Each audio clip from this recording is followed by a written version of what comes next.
우리 주변에 보면 가끔 낙심하고 좌절하는 사람들을 종종 보게 됩니다.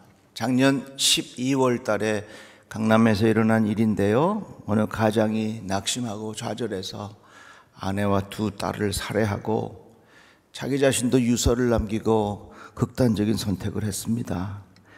그래서 우리 국민 모두의 마음을 참 우울하게 한 그런 기억이 있습니다. 유서에 이렇게 썼어요.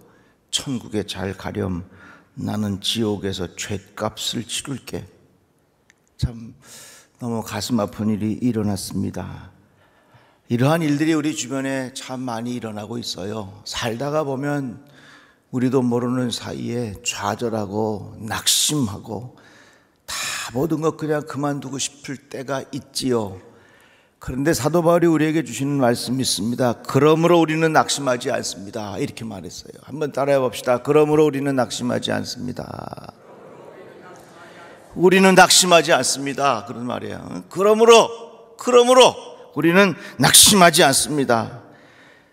그런데 오늘 본문 말씀은 이렇게 이어져요. 우리의 겉사람은 낡아지나 우리의 속사람은 날로 새로워집니다. 우리의 겉사람을 볼 때에 우리 겉사람은 자꾸 초라해지게 돼 있어요. 좌절하면, 낙심하면 여러 가지 모양으로 우리의 겉사람은, 겉모습은 초라해질 수밖에 없어요. 서두에 말씀드린 이 가장의 자살은 처음에는 유명 브랜드의 아주 좋은 아파트에서 살았대요. 명문사립대학 경영학과 나오고 외국계 회사 다니고 돈도 잘 벌고 아주 겉모습은 화려한 사람이었습니다. 그러다가 주식 투자의 손해를 보고 직장도 실직하고 화려했던 겉모습이 점점 초라해져 가면서 낙심하게 된 것입니다. 우리의 겉사람의 중심의 삶을 살면요, 그 사람은 반드시 낙심하게 되어 있어요. 그러면 겉사람이 뭐냐? 외형적인 거죠. 우리의 외모, 사람들에게 보여주는 화려함. 그래서 겉사람이라고 하는 것은 다른 사람들이 나를 어떻게 볼까? 이런 생각하고 살아가는 게 이게 겉사람 중심의 사람이에요. 속사람의 사람은 누구냐? 겉사람이 사람들에게 보여주는 내 모습이라면 속사람의 사람은 하나님이 나를 보시기에 과연 어떻게 보실까? 이런 생각을 하면서 살아가는 사람, 이런 사람들은 속사람 중심의 사람이라 이렇게 말할 수 있습니다. 사람들에게 보여주는 경건의 모양은 겉사람의 모습이라면 하나님께서 내 중심을 지금 어떻게 생각하실까 하는 마음의 태도를 가지고 살아가는 사람들은 속사람 중심의 삶을 산다, 이렇게 할 수 있는 것입니다.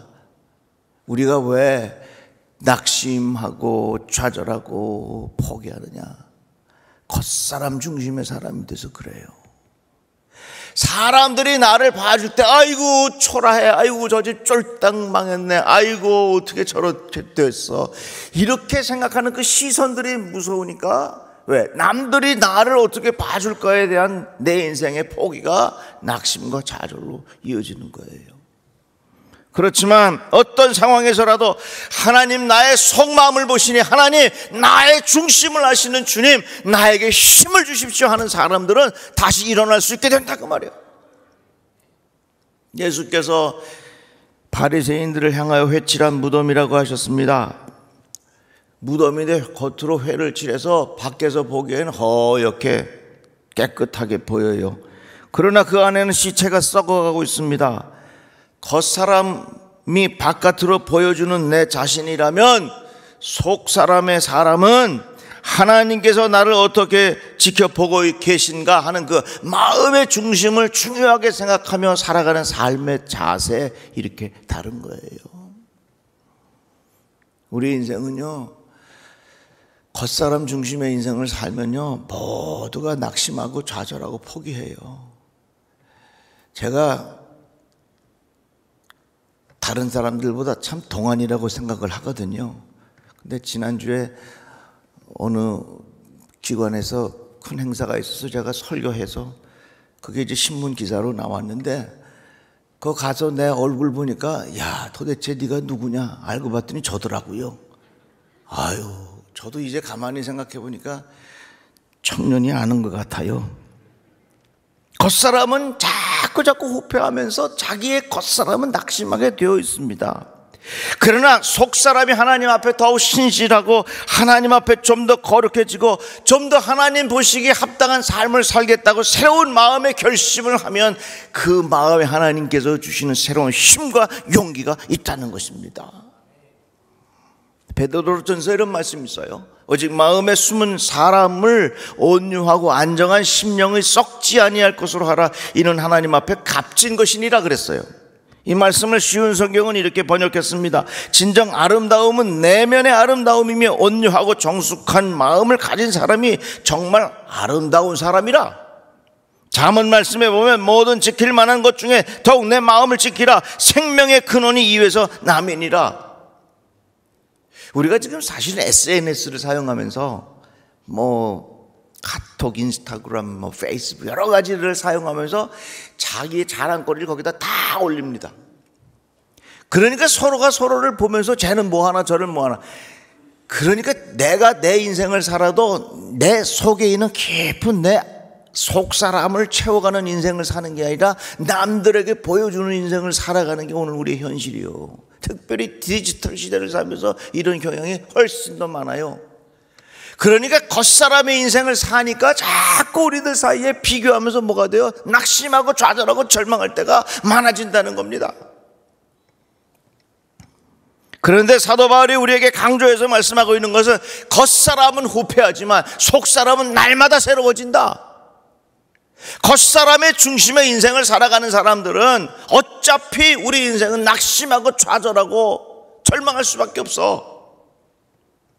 그러나 속사람의 인생, 내가 어떻게 하면 더욱더 하나님 앞에 가까이 갈 수 있을까? 어떻게 하면 내가 하나님 앞에 더욱더 합한 자로 인정을 받을 수 있겠는가 하는 그런 마음의 태도를 가지고 살아가는 사람들에게 하나님께서 주시는 힘이 있다, 그 말이에요. 사도 바울이 우리에게 말했죠. 그러므로 우리는 낙심하지 않습니다. 왜 우리는 낙심하지 않느냐? 겉사람의 인생은 끊임없이 낙심하게 되지만 속사람의 인생은 날마다 새로워지기 때문에 우리들은 낙심하지 않습니다. 그런 고백입니다. 그래서요, 여러분, 사람의 생각이 중요해요. 입에서 나오는 모든 나오는 것들은 마음에서 나오나니 이것이야말로 사람을 더럽게 하느니라. 마음에서 나오는 것은 악한 생각, 살인, 간음, 음란, 도둑질과 거짓 증언과 비방이니 이런 것들이 사람을 더럽게 하는 것이요 씻지 않은 손으로 먹는 것은 사람을 더럽게 하지 못하느니라. 이 말씀은 뭐예요? 밖에서 안으로 들어가는 것이 우리들을 더럽게 하는 것이 아니라 내 안에 있는, 내 속에 있는 잘못, 죄악된 생각이 우리 인생을 추하게 더럽게 만들어버린다, 그 말입니다. 그래서 우리는 이 원리를 정확하게 알아야 되죠. 겉사람 중심의 인생을 살아가는 사람은 100% 낙심하게 되어 있어요. 그러나 속사람의 인생을 살아가는 사람은 날마다 새로워지시는 은혜로 하나님께서 주시는 평안함이 그 안에 있게 된다, 그 말입니다. 어떻게 하실려? 결정은 여러분들이 하셔. 마음대로. 하나님, 내가 이제부터 남들 보여주는 인생보다는 하나님 앞에 더욱더 신실한 하나님을 살아가려고 내 속사람을 깊이 내가 생각하면서 살아가겠습니다. 아멘 좀 해봐요. 다 같이 아멘. 다 같이 아멘. 그런 마음의 태도가 우리 안에 있기를 주의 이름으로 축복합니다.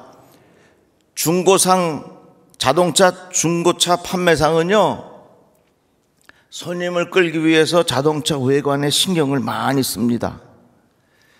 그래서 겉모양만 보면 중고차가 맞나 싶을 정도로 아주 광택이 나게끔 손질을 잘 해놓습니다.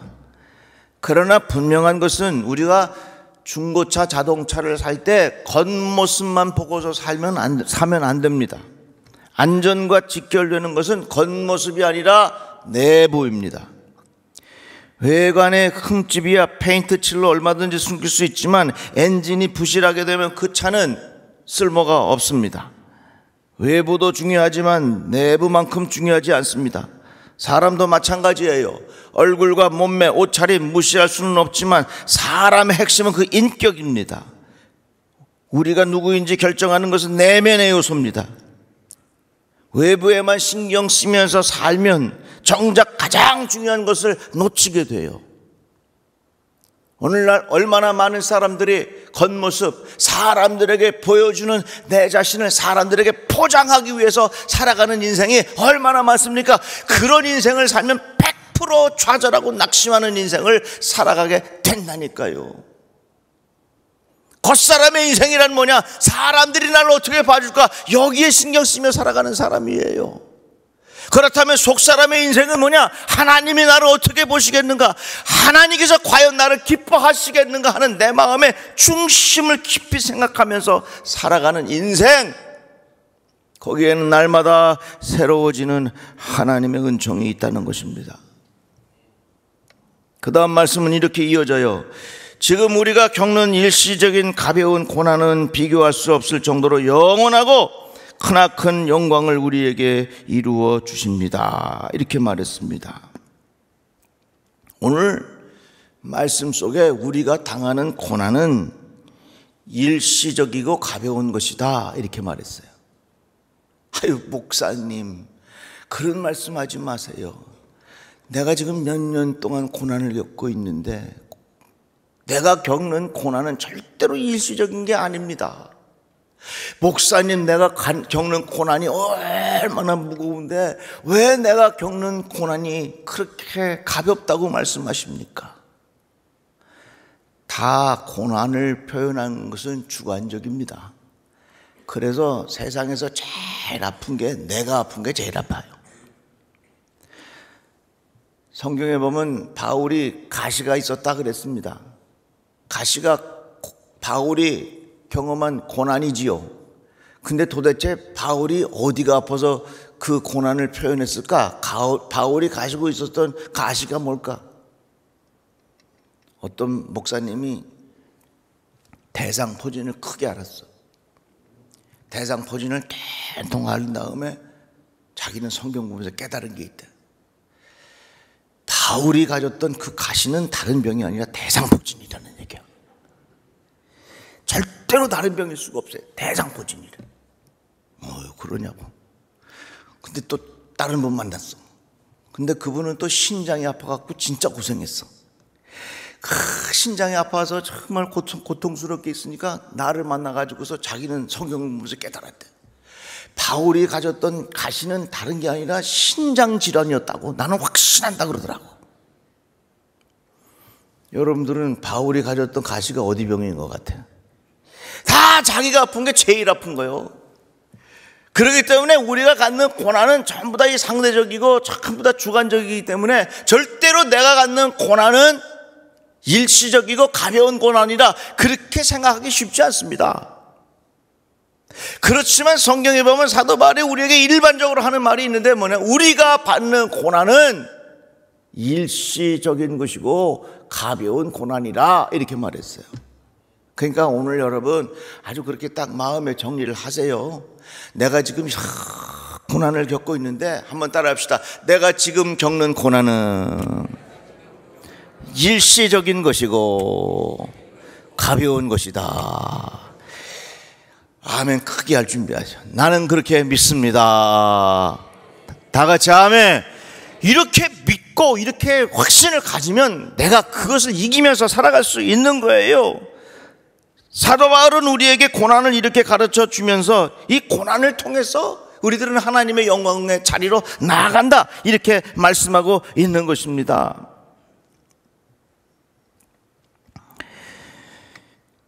요셉이요, 억울한 일 많이 당했어요.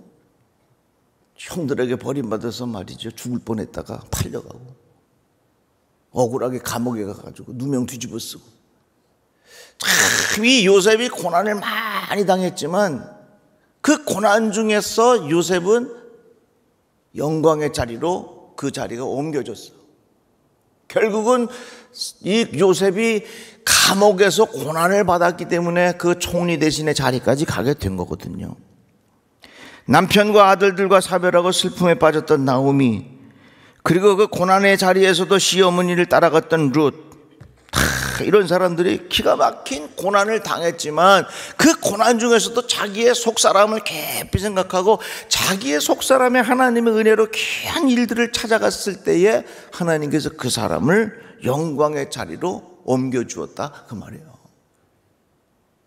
그래서 사도 바울은 이러한 귀한 진리를 깨닫기 때문에 그러므로 우리는 낙심하지 않습니다, 이렇게 말하는 거예요. 다윗이 어느 날 궁중에 세공사를 불러서 자기를 위하여 반지를 만들어 달라고 요청했습니다.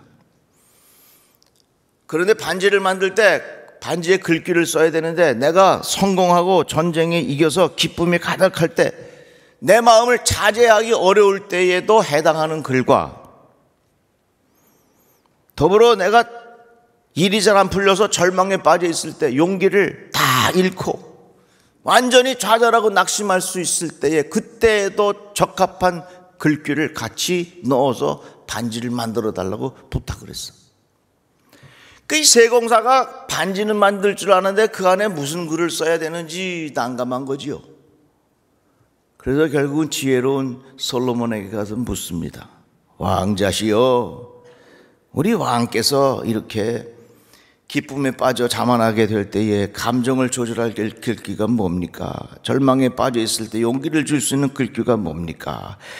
이걸 좀 써서 반지를 만들어 달라는데 무슨 글을 써야 되겠습니까?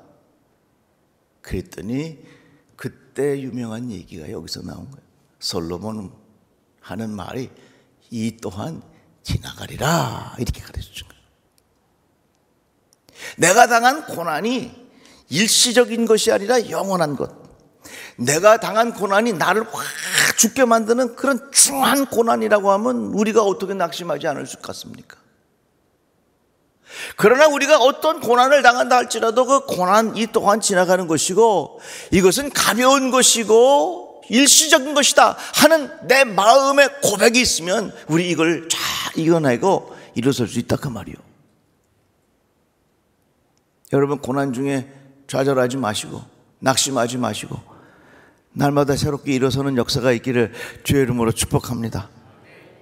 제가 이번에 미국 집회 가가지고 자동차를 렌트해서 다니는데요, 한 이틀 차를 탔는데 자동차의 타이어가 바람이 쭉 빠지기 시작해요. 공기압이 낮아졌다고 사인 나와요. 그래서 주유소에 가가지고서 기름을 공기를 잔뜩 넣었죠. 그 다니는데 또 공기가 빠졌대. 이것도 대체 무슨 일인가 걱정이 돼가지고 그 차를 렌트카 회사에 가서 사정 이야기를 했더니 차를 바꿔줬어요. 이야, 바꿔줬는데 신나는 일이 벌어진 거예요. 왜? 내가 처음에 빌렸던 차보다 더 좋은 BMW로 바꿔준 거예요. 이야, 그래서 제가 BMW 차를 타고 딱 나오면서 여보 좋아? 그랬더니 타이어 문제 생겨도 괜찮네, 차가 묵직하고 좋네, 그러더라고요. 그래가지고서 그 BMW 참 신나게 한 이틀 정도 이제 타면서 집회하는 장소로 한 차 120km로 고속도로를 확 달리는데요, 뒷바퀴에서 차가 다다다다다다다두두두두 소리가 나는 거예요. 뭔 일이 벌어진 줄 아세요?